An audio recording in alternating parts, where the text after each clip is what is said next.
Mana 21 dekabr 2025-yil. Qor gupillab yog'yapti. Hamma joy oq.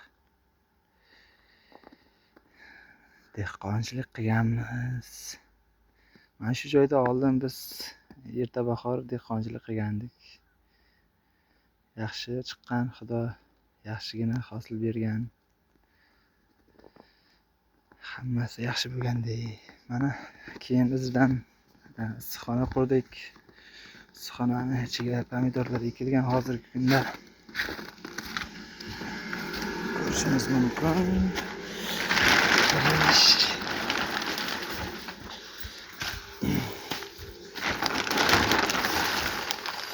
Mana pomidor ekkanmiz.